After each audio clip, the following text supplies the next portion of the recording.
Hi, everyone. Welcome to the inaugural episode of a new podcast, Steep and Think. I am delighted to be joined in this endeavor by Dorothea Gosling, a longtime client and friend, and we finally get to team up on something exciting. And we're really looking forward to bringing you all sorts of interesting content about the increasing tension between trust, empathy, and AI in the B2B space. And we've got a really exciting conversation with our guests, Dr. Paul Marsden and Jonathan Bates today. And Dorothea is going to give us a little bit more of an introduction. But for now, I'm going to turn it over to Dorothea to say hello and talk a little bit about our guests in our episode today. Cool, thank you so much. So welcome everyone, I'm Dorothea Gosling, and as Meg says, she and I go back a long time. I've been in B2B marketing for admittedly more than 30 years, always at an intersection between sales, marketing, technology, and customers, most importantly. And it's a real pleasure to be welcoming Jonathan Bates and Dr. Paul Marsden to our first episode here. It's very brave of you and very kind. Jonathan is the co-founder of 𝗍𝗲𝗃 and is a specialist in the science of persuasion in B2B marketing. And Dr. Paul Marsden is a chartered consumer psychologist exploring how technology and AI shape what people want and how they behave. Before we dive into the first question, Jonathan, would you briefly introduce yourself in your own words rather than me talking about you? And then Paul, could I ask you to do the same? Yeah, absolutely. Well, thank you, Megan. Thank you, Dorothea, for having me and Paul today. So yeah, I'm the founder of 𝗍𝗲𝗃.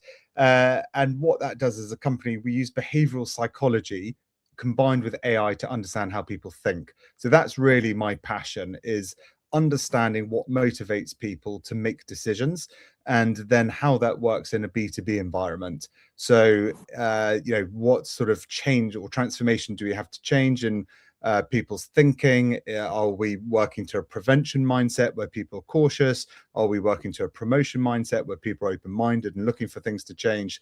So it's really about how to apply psychology, which Paul is much more of an expert than I am. I'm just an amateur enthusiast in this area, but I really look about how to apply that to B2B campaigns.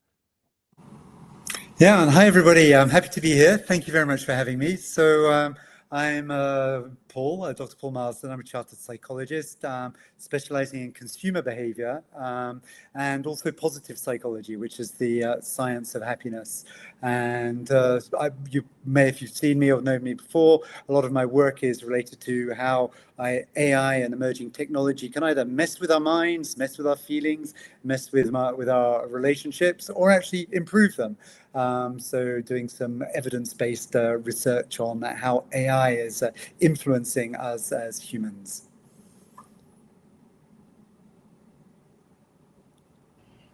Dorothea, I think you're on mute, but mute myself. So thank you. Sorry about that, beginner. So thanks for that. Thanks for being here with all your knowledge and we're trying to dive into. I was lucky enough to be with both of you at a roundtable in London a while back, and you introduced a concept, Paul, that I found quite interesting and a great way to frame how we go about things in life. You talked about 3 billion heartbeats, and I'd love for you to explain to our audience what that means to them, for us, and as marketers also to the people we want to do business with and want to persuade to work with our companies. Okay, so super. Yeah, I'm unequivocally team human. I'm like, go humans in this kind of race of AI versus humans. So don't expect me to be objective in this. But one of our human strengths and our essential weaknesses is that we're all born with 3 billion heartbeats pretty much, and then we die. They're finite, and that finite makes life really precious. And so in a B2B scenario or any kind of marketing scenario, I like to think, well, if I'm going to be using up somebody's heartbeats in who's going to be attending to me or looking at my stuff, is it actually worth it from their perspective? And it's something that AI doesn't have, and we find that in research, for example, with psychologists, people prefer actually the therapy that AI now can give sometimes than humans, until they know it's AI. There's something that is finite about you as an individual when you're giving your attention, giving your focus, giving your work, giving your time. You're using up, you're investing your your finite heartbeats, and people find that valuable.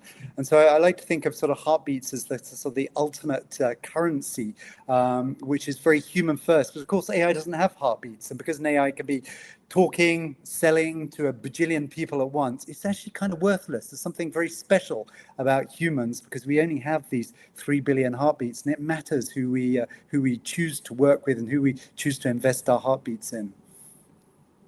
That so resonated with me at the time. So thanks for sharing that with the audience. I think that'll land quite well, especially when, like me, you've worked on strategic deals, you have those human interactions. But Jonathan, you work with those ABM teams. How does this translate into their world? Yeah, so I suppose what I do, I love Paul's the metaphor of 3 billion heartbeat. Well, it's not a metaphor, it's real, it's true, isn't it? So I suppose what I do is then go, well, what do we learn from that? And for me, the key is relevance. So when we're communicating to people, rather than wasting our time, wasting the audience's time, how can we be more relevant to them?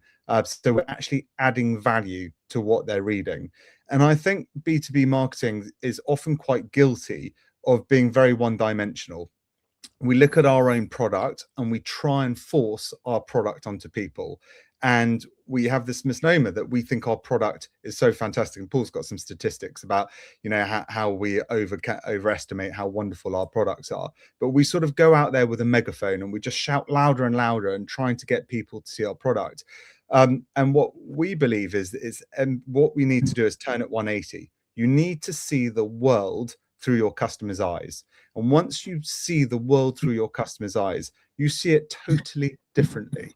And I know that's quite an obvious thing to say, but I suppose where I get quite evangelical about AI, and I am team human, but what I do think that AI can do amazingly is allow us to be able to see the world through multiple lenses, through multiple eyes.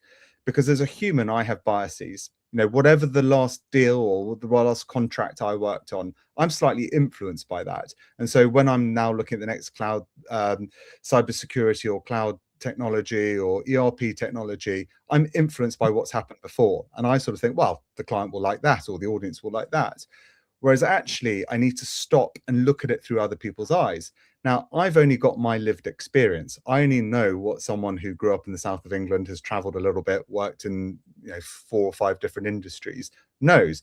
I don't know what someone in South America in procurement thinks and feels. I don't know what someone in a German automotive company thinks and feels under certain pressures. So I think that's where I totally agree with what Paul says. But I think that the superpower that AI can have is to allow us to understand what different people's perspectives are, and then we can start to communicate to people in a far more relevant way. So rather than me trudging through endless ebooks and wasting hundreds, if not thousands, if not tens of thousands of my heartbeats, I can get to something far more relevant more quickly, which makes me much happier and means I enjoy my business more. So, Paul, I'll come back to you for a moment. And thinking about, kind of, and Jonathan, building on what you're saying too, where we have buyers who are increasingly turning to AI. So we've got the job of being relevant to them and potentially using AI to understand them better, all to the good.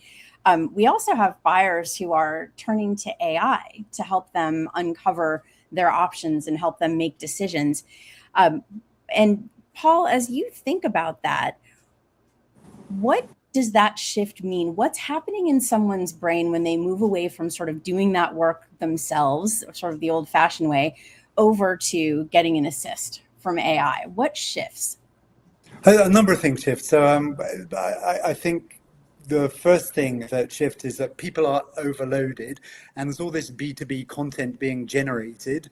Some of the stats say, we come across in a single day the amount of information somebody a few thousand years ago would come across in a whole lifetime. And what AI can do is all this kind of B2B bump and junk that you're getting, you can just throw it into your AI and say, is there anything actually worth it? So people are actually using it to distill information, the information overload that we're all experiencing, and just get to the point. So, you're sort of distilling a white paper down into 3 lines, what it actually means to you. So people are doing that. And because the world is complicated, people are also using increasingly AI for decision support. It's the most common use of AI in business right now is for decision support, because decisions are complicated. And I think it's 𝗪𝗪𝗪𝗪, the head of Anthropic, says if you want to kind of think about your future as a human in work, and you want to think about the future of your business in work, you just have to really simple thought experiment. And it's like, imagine that you had a nation of geniuses in a data center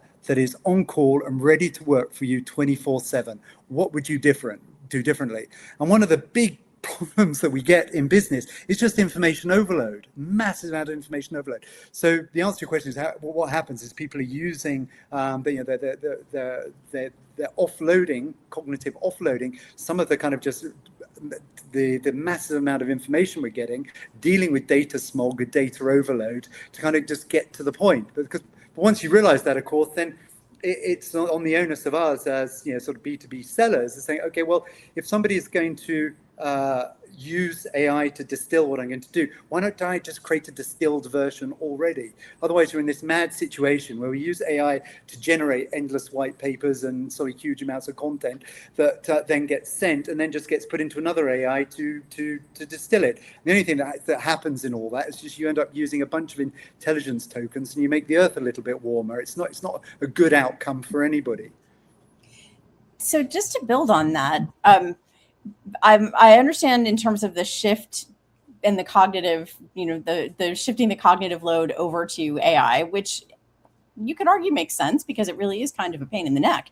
But there's a piece of that, of the old process of sifting through things on your own, making contacts on your own, that would form the beginnings of a trust or of a trusted relationship, or help you kind of individually decide what and who you want to trust as you're going through that process based on your own perceptions and other inputs. What changes in an AI buying situation when it comes to trust and building it over time? I think, well, at least from psychology, psychologists, we love kind of simplifying things. So, in terms of the content you are being shared, people rate it on 2 dimensions. Is it kind of easy and is it useful? If it isn't, if it's not easy and useful, it just gets junked. And so you can do that. But we also do that with people. When you meet somebody for the first time, we all do it intuitively. And actually subconsciously, we rate the person that we are meeting on 2 dimensions. One is that, can they help me? Are they competent? Are they smart? And secondly, do they actually want to help me? Do they care about me? And so when you have somebody who you see as caring for you and competent, you're in this kind of, you're in a trust zone. But if you imagine, your grandmother or your aunt might really, sort of care for you, but it's not really competent in helping you in B2B. So it's kind of a bit risky listening. You might have somebody who's super competent, but if they're out with a kind of Machiavellian with a knife to put a knife in your back, you're not going to trust them either. So it's the care and competence. And to come back to your point is, whilst we can offload a lot of understanding what the customer perspective or the client perspective using AI, it's an amazing tool to do that. If you shortcut the care bit, actually learning to care and invest your heartbeats in somebody else and doing what is right for them, having their back, then there is a process, a work through process saying, I want to understand what this person really needs right now, so I can be easy and useful to them, give them stuff that is easy and useful. And so I need to demonstrate my care. And so when it actually just becomes automate, we just produce, you can automate so much B2B slop now, infinite amount of B2B slop. And if there's no care and competence being shown in it, you'll just get branded as somebody, sort of in some danger zone, almost like a, sort of disrespect zone, where you just really just like, they're just spamming me. AI is the most amazing slop and spam machine we've got. And if you don't take the steps saying, what does this person actually need? You're just creating slop and you'll just alienate your potential customers. That's actually a really nice segue over to Jonathan, because of course Ada Create is helping through digital twins to simulate buyer decision making. And what has that revealed about how buyers actually process vendor information versus how marketers assume they do? Well, I think again, it goes back to the point I alluded to earlier. People do not read an ebook cover to cover, and so a lot of the work we're doing as marketeers, we're very egotistical and very proud about. But the reality is, the vast majority of it is just not getting looked at or consumed. But on the flip side, there's lots and lots of data out there that's showing that B2B buyers are more autonomous than they've ever been. They do want to conduct their own research. They spend more time doing their own research before they engage with a human in a sales team than they've ever done. So there is this desire to consume information. And I totally agree with what everyone said, is that there's more AI slop out there than ever before. And the danger of AI is that it allows anyone to become a content marketer. But just like any technology, it can be used well and it can be used badly. And, you know, going back to this point of Paul was talking about care and competence, I suppose that's what I mean by relevance. For me, that you show that if I can communicate that I really understand a customer and that I really want to help that customer, and I can also demonstrate I've got proper competence, that customer is then going to go, oh, this person is worth listening to. And so on the one hand, I do agree that there's more slop out there than ever before. And people will say it's harder to get noticed than ever before. Well, in one dimension it is, because, and I'd have no idea what the stats are, but let's say there were 10,000 pieces of content 2 years ago, which might be, you know, appropriate for you. And now there's 100,000. But actually, I would argue it's now become easier to stand out if you use AI properly. And by that, what I mean is if you take the time to really understand a customer's motives, and I know good marketers will say they do, but really getting to the bottom of what keeps that person awake at night. What do they get excited about? What are their KPIs? But also who's on their buying committee? Who else have they got to go and convince on this? And arming them with all that information. And I think very, very few people do that. But the people that do it, it stands out. It sticks out like a sore thumb. And Paul will correct me on this, but I think it's called the cocktail party effect. So you can be in an incredibly noisy room and someone's behind you. You can't even see them, but they say your name. And you will hear your name because it stands out like a beacon, because your name is so relevant to you. You're tuned into it. And we see that with B2B marketing. When you put something that really hits the message on them, you instantly resonate with it. And it's like, you know, people will sort of say that, oh, my phone's been listening to me. And I'm talking more about consumer stuff with Instagram or TikTok. How did it know to deliver that message to me? But that's what it's not always listening. It's actually because it's just delivered something hyper relevant. And because we were looking for red sneakers or something, it would like, how did it know to deliver me that? And that's what B2B marketing can do. It's not about knowing all the personal information about me, but it's leading with a real pain point or a value proposition or something that is at the core of what's worrying me or exciting me or the problem I have to solve. And if I see that in an opening line, if I see that, I'm like, wow, this person gets me, they understand me. And that's where the opportunity is to combine that care and competence to build the trust.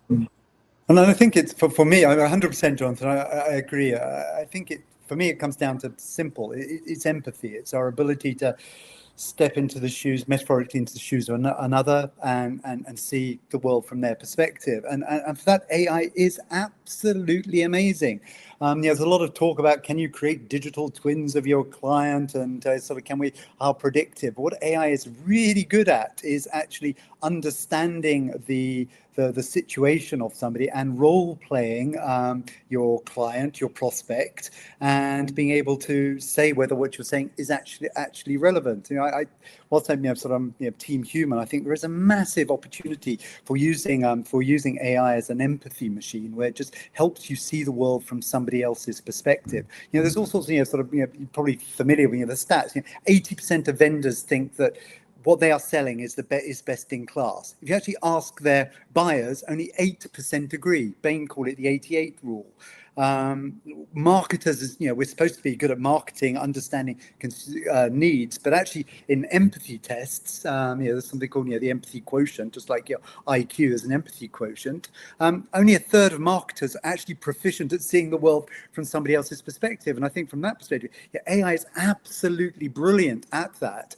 Just to sort of to soundboard and to test and to stress test what you're selling before you actually use up somebody else's heartbeats. Actually, just put your AI assistant into the role of your prospect, and it will be better. We've tested it. At UAL, it just works. I've heard been on a panels before with Paul, and I've heard Paul you talk about, is it the Empathy Museum or something, where you and I think this is brilliant. If the listeners haven't heard of it, Paul will correct me if I'm wrong, but you go and you put on someone else's pair of shoes, and you have to walk. Is it a mile or so? No, you just use it. I mean, it's basically it's this huge. I mean, it's a fun thing to do. If you Google the Empathy Museum, it's this huge life-size, building size cardboard shoebox that just appears in random places. Next to the Thames was originally, it goes around the world. And in this, you walk into the big shoebox, and you've got lots of little shoeboxes in the shoebox, and you choose to put on a pair of shoes of somebody, and you put on, it's very sort of old school, you put an old iPod shuffle, and you listen to their day in their life whilst wearing the shoes. And it might be an immigrant, it might be somebody working in healthcare, it might be an athlete, and so you just see the world from somebody else's perspective. And whilst it's great, what AI can do is bring the kind of the Empathy Museum to your screen and actually just allow you to see the world from the perspective of somebody else. And we've got a psychologist in AI, because it's got some of pretty much all human recorded knowledge. It knows the traits and mental states and traits that are associated with different jobs, different situations, different people. And so it really can conjure up saying, yeah, that probably from their perspective, you might be really interested in selling that, but from their perspective, maybe focus on this. And it works. And we do tests showing when you actually use your AI as an empathy machine to see the world from somebody else's perspective, you actually sell better. It's more persuasive. It's more relevant. When I heard Paul first tell that story, it was a real sort of like thunderbolt for me, because I realized I'd spent 20 years in meetings where you sit there talking about your product and you really fit the data to your product, and you end up patting yourself on the back and go, yeah, we've done a really good job. And you haven't truly walked in your customer's shoes. Now, I'm not saying everyone does that. Some people do incredibly good insights and research. But then also, most research, when we ask people, they don't know why they behave in a certain way. They're not trained psychologists on themselves. So they'll give you the obvious reasons. They'll say it's because of total cost of ownership, or they'll say it's because of procurement. So the point is, to walk in someone's shoes and to look through their eyes or look through their glasses and see the day from their perspective is so powerful, but it's incredibly difficult for us to do at scale. Really, really difficult for me to walk in the shoes of a woman from Spain in financial services. Culturally, totally different to me. Gender, totally different, in a sector I don't have a huge amount of experience in.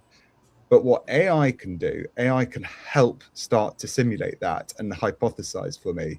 And so then the responsibility comes of how you use AI. So yes, it can be bad just to create more content for the sake of it, but take the time to walk in someone's shoes and you will see the world in a different light. And the reason why I wake up happy every day at the moment with work is because I get to do that. And it's so fun. We're running insights every day, and you start to see the world through someone else's eyes. And you sort of think, oh, of course, that makes total sense. Or I'd never thought about that. Of course, they're never going to buy it. Of course, they're going to object about it. But it's only by having that nudge to see the world through someone's eyes that you really get it. Now, the TLDR for me on this is that it's kind of paradoxical. It's weird. AI really doesn't care. It can't care. It's a bloody algorithm, and it has no empathy. It really can't feel what you are feeling. But the weird thing is that AI can help you care more by taking this like little ninja step. Look at this from the perspective of my client or prospect, and so you see it, and helps you build empathy. So you've got this fantastic technology that doesn't care, it's not empathic, but it can actually help humans care more and be more empathic. And for me, that's just fabulous. I think that's really, really great. And it made me think of two questions, really. Do you need someone particularly receptive to that input to actually adopt that? If you think about the different types of salespeople, some just really don't like advice. So does it help? Do you need a specific customer? And does that make a difference? As in, does the salesperson, is anybody able to adopt this, or do you find some people are just more likely to actually listen? I've done a little bit of research on this, and so I don't know the full answer to your question. But what we do know is that there's a lot of shadow AI using. Somebody's good in sales, they think they're fabulous, they're brilliant, and they're not going to say, well, actually, I role played with ChatGPT last night and put it in the role, and so finest. It was like, no, it just came from me, this brilliance. So people often, sometimes will not, they won't admit it, but it systematically works. So when people do it, your empathy quotient, when you actually follow up, did this person get, did they get you when you're on the receiving end? Did they get you? And they're more likely to say yes when they've used AI, when people see the results. So whether they admit it or not, people are doing a lot of shadow AI use. And I think it's all fabulous. It's brilliant. They're actually investing their heartbeats in somebody else's heartbeats to give them something to demonstrate care and competence, i.e. trust. It's all just fabulous. So at the moment there is still I did it all myself. This had nothing to do with AI, but behind the scenes we're all got our AI assistants saying, actually, what would they think? To pretend to be them and tell them what they think. I mean, it's a simple trick, but it really is quite powerful. Yeah, and we see it a lot. So we're very fortunate. We've got some large enterprise clients working around the world in different cultures, and they're working in marketing and sales. And if you take the half an hour or so to run the software, you're investing, as Paul said, in someone else's heartbeats. And so when if you're the sales rep doing the call or holding the meeting, you don't open up by saying, oh, my product does X, Y, and Z. You go straight into, I understand you're probably feeling these problems at the moment, or you might be under this pressure, or I'm guessing you're probably looking forward to X, Y, and Z. And you see the difference in them. They rather than being like, oh, I've got someone pitching at me, they're like, this person speaks my language. They understand me. And people want to do business with people. As Paul says, we're humans. And so Paul has this wonderful mantra. So I'm borrowing all your phrases, Paul, but I've sat on a few panels with Paul before and heard him speak. Paul has this phrase of be more human. And that's the irony. AI, I think, can make us be more human because it makes us adaptable to different situations. And another thing that I've heard before is people talk about AI in the loop, whereas we would say it should be human in the loop. The other way around, I think. Sorry. I said it the other way around. Sorry. The AI in the loop, not human in the loop. Because the point is the human is the driver and the AI is the bit in the loop. Sorry, I got that completely wrong. But go back to the point about be more human, because that's what people want. And in this world of AI noise, we'd rather deal with real humans. But why do we want to deal with real humans? Because we feel they get us more. So yeah, if you and it counts. Yeah. I agree, and it counts. It says when you're with another human, it's part of your heartbeat. You're investing your finite life. The AI doesn't care. It's got a bajillion tokens it can use or whatever. It's living in some data center to the degree it's living. But when you're dealing with a human, it is human to human, and it's the exchange of attention and care and heartbeats, which is fabulous. And for me, I think the biggest opportunity we've got with AI. As a psychologist, I did a movie, that I Am Gen Z, looking about how social media is having sometimes some negative effects on people's happiness and well-being and ability to thrive, and the effects of screen time. I see the big opportunity whether in B2B or as humans, as AI is a solution for screen time and the amount of time we are spending on a screen. When you've experienced the latest 𝗵𝗿, the latest models, so my belief, I'm a psychologist, not an astrologist or clairvoyant, but my belief as a psychologist is that AI will replace all screen work. There is nothing you'll be able to do on a screen that AI will not be able to do better than you, whether it's coming out strategies, whether it's writing papers, it will just do it better. But isn't that brilliant? Because it then gives you the time to put the screen aside and actually meet people, do what B2B is about, which is about building relationships and actually spending time with each other to understand each other's needs and demonstrating care. And so I see AI as a fabulous opportunity to just get us away from our screens and actually start living in real life again. Well, I certainly love that sentiment. That's a very happy thing to think about. And I do think there's amazing promise with AI for helping us not have to spend time on things that don't make sense for us to spend time on. But there's a question before we go to talk a little bit about events and other things that are in real life. I'd love to pause on an idea that both of you have brought up, which is AI can help you develop empathy, or at least the sense of empathy of something that's helping you put yourself in the shoes of another person. And I really need to see this empathy museum. It sounds amazing. But there are different degrees of quality of execution, I would think. Just as some people use AI to produce content that's actually quite good, other people not so much. How would you advise that an organization, a marketing team, how can they measure how well they are actually adapting the features of AI that you're talking about, the ways that it can help you be more empathetic, to build the context that you were talking about, Jonathan? How would you evaluate whether or not you're doing it right? Well, it's an interesting question. It's something we're talking a lot about internally at the moment, to sort of create either whether it's a trust benchmark score or a relevance benchmark. And I think the point is, the very simple approach are your campaigns and is your content one size fits all, or is it individually nuanced and tailored? And even down to the level of, you take a single account. Now, there might be 12, 13 stakeholders within the buying group there.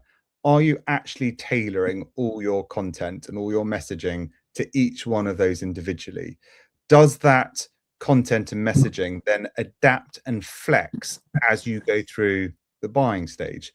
So when you're 3 months into a relationship with them, they're going to have different needs, different requirements from you, and so forth. So I think, there's not a definitive sort of absolute scale I can put on it, but I think it's a sort of sniff test, looking at stuff and going, really, is that individual or unique or not? And I'll give you an example.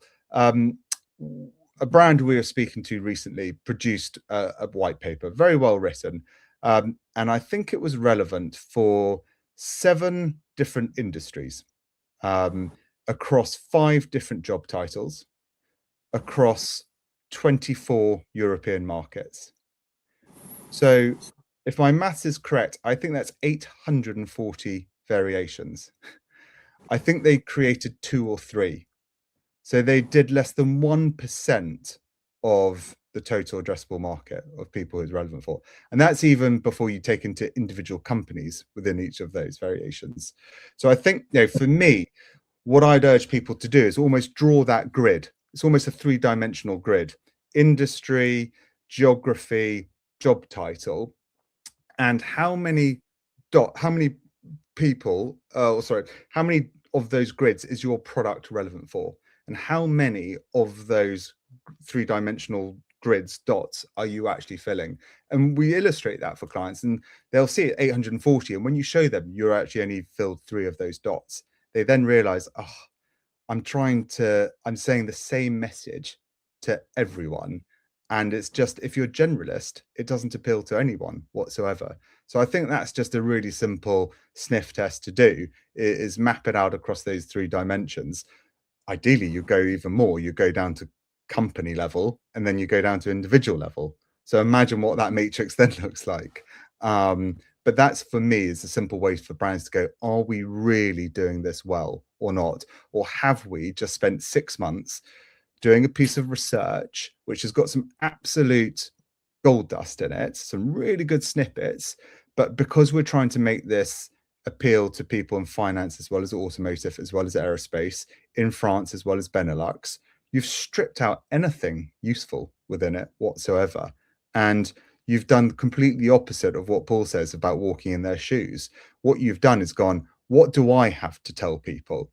How? And basically, I think lots of B2B marketing starts with the hypothesis of, what do I want to tell people and how do I get it out there, rather than what do people want to hear? And then, is my product or service relevant to them or not? And of course, you can test it. Yeah, 100%. You can test it yourself. I mean, you'll probably all want to have a sort of salary boost. Actually, before you go in and try and negotiate a salary, put Claude, ChatGPT, Gemini, Grok, whoever you're using, in the role of your boss and have a chat with them, and then based on that, update what you are doing, which is in essence, I believe what's the technology that �ey𝗲𝗃 uses with George Johnson's project. So step into the shoes of them, and it's more likely to work. I mean, we have hard evidence of this. You are more persuasive after you've put it through a sense check from somebody else's perspective, and that just simple loop. It'll cost you nothing, and you'll probably get a bit more likely to get a salary rise. Just so you can test it yourself, and then test it on a business, your sort of win rates. Have people using their empathy muscle or using AI to build their empathy chops, so they see things from other people's perspective, and then update what they say based on that perspective. And just look at the hard money. It's all about money when it comes down to it in business. The rest is just conversation. So are you going to make more money by flexing your empathy muscles? And all the evidence out there suggests that you will. And this is slightly off message, so feel free to rein me in with it. But what we find, we will quite often test our technology on consumer situations. So it's completely changed and made me more patient, hopefully, and a nicer person, hopefully, with my friends and my wife and my family and my close ones. Because what I'll do is I'll put a certain scenario in and say, why did my wife get cross with me for that? Or why did my son decide to throw his cornflakes on the floor this morning? And our natural reaction is like, why did you do that? Oh, clean it up. Or you get frustrated with your wife because she's double booked something when she knew you'd arranged it. But then you put it, say, and the key thing is you've got to explain the full context of what's going on in their life. You're busy, what have you. And then it will come and it will say, well, your wife felt like this. Actually, she didn't mean to do this, or what have you, or your son or your child or what have you. And I promise you, it's the biggest aha moment. You're like, oh, I've been so guilty about just looking at it through my lens and how it's affected me and why it's made me late for work. I never saw it through their eyes. So it's a really fun thing to do. It's actually really useful for your personal life. But I think if people try that, they will just get a tiny snippet of, wow, it literally is like a little magic key that allows you to see the world from a totally different point of view. I think that leads me to ask a question. Maybe this one is to start with you, Paul, because Jonathan, what you're talking about could be incredibly popular, but is there any risk in there that you should actually just trying to have that conversation with the person that's upset with you, right? Should you, or in a more rational moment, maybe they're too grumpy in the moment, but at a rational time, should you be, instead of consulting AI, would it be better to go and talk to that person? I don't know the answer. Sometimes you shouldn't, but I'm interested to know, Paul, at what point are we achieving cognitive surrender as opposed to improving the way that we're going to show up for our customers, our loved ones, whomever? I think so. I think it was two points. I mean, really, really good. And there's a fantastic study just out from Japan yesterday looking at something similar, and it's got parallel. I'll come to in a second. You mentioned cognitive surrender. So cognitive surrender is a bit of a buzzword at the moment. When you just basically just give your life up to the oracle of AI and just say, you decide where I'm going to go, who I'm going to go out with, who I'm going to date, and so and that isn't good. But I think the evidence that I've been working, when you actually use an AI as a perspective machine, as a thinking partner to see things from another perspective, you're not surrendering yourself. It's cognitive engagement. You're actually spending time thinking about the person. Now, to come to your thing, of course, it's often better to actually have the conversation with your prospect, your customer, your husband, your wife, your lover, your child, etc., rather than sort of go to the AI and say, yeah, what are they really thinking? What's the view from their perspective?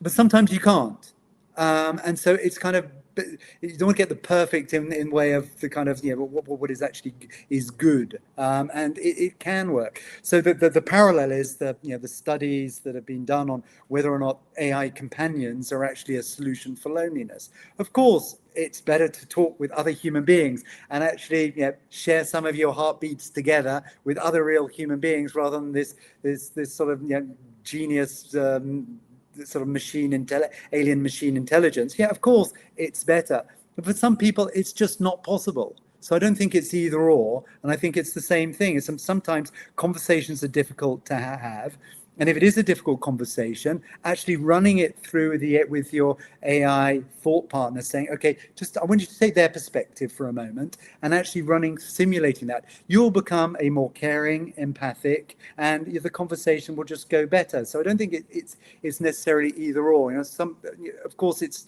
right now people are feel under threat, their jobs, their lives, their meaning, AI. And so it's devil incarnate, just put it in the bin and don't go anywhere near it. I think there are some real positive advantages we've got when we engage with the technology, not surrender to it, and actually use it to build our strength, to build perspective, to build kindness, to build our empathy, social intelligence, to build our kind of wisdom, our courage to do things, all these kind of amazing human skills as human strength. So using AI to extend what is brilliant about humans rather than kind of replace it. Yeah, and I totally concur with that. The example I was giving earlier, in no way I'm saying replace the conversation. It just gives you a starting hypothesis to have a better quality conversation. Fabulous. Those are great answers. And I can't believe how, I'm just looking at the clock, how fast time has gone in this conversation with you. Before we wrap up, I think we should ask one question of both of you. That's kind of for our GTM audience.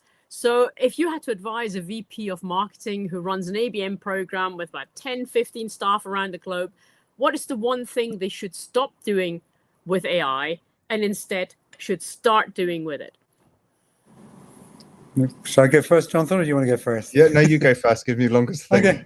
Stop generating slop. There's enough slop out there.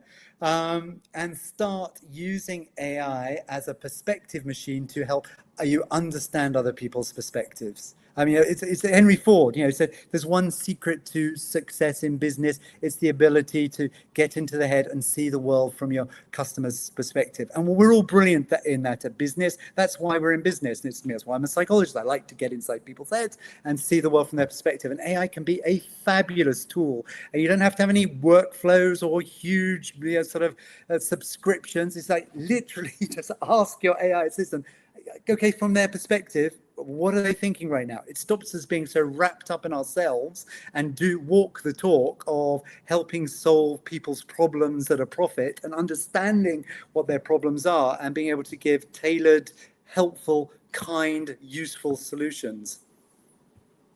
Brilliant. Thanks. Jonathan. Well, I totally agree with that.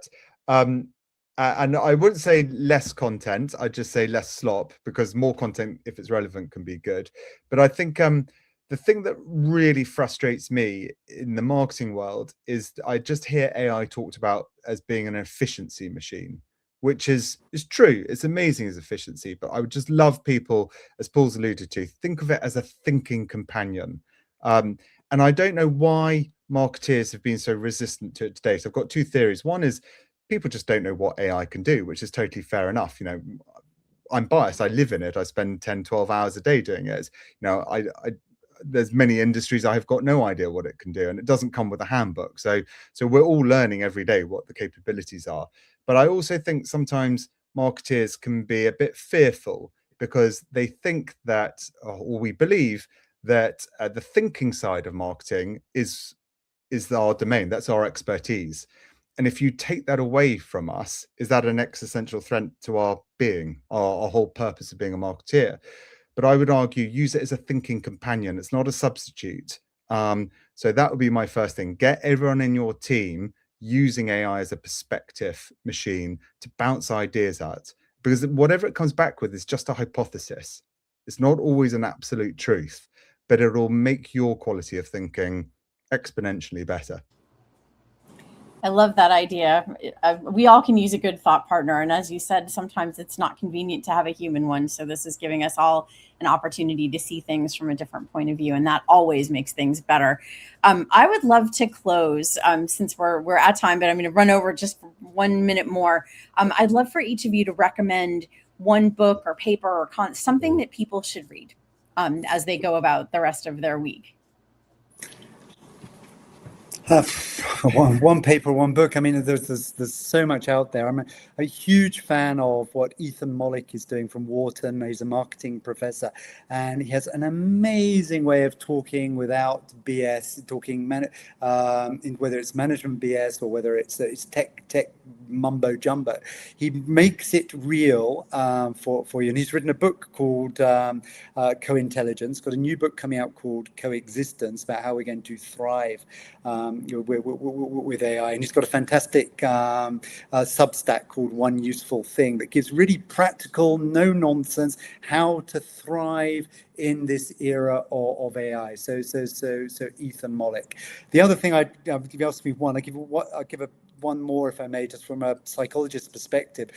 There is an absolutely wonderful psychological test online called the VIAIS. Values in Action Inventory of Strengths. It's from positive psychologists, and it basically, you take the test and you find your human AI-proof strength, the thing that will help you thrive, that is AI-proof, that will not take your job. And it's also because it's based on positive psychology. When you use these things, whether it be love, kindness, teamwork, fairness, leadership, all these human strengths, it's the thing that's going to help you thrive in your life, in your work, and it'll be completely AI-proof. So to AI-proof your career. So really, it's free to go. It's run by, so it's VIAIS test. It's free to do. You get your own report. It'll identify your AI-proof human signature strengths that will help you thrive. And for me, it's a really wonderful way of just working out what to do in this mad world that is, so we've got AI with everything.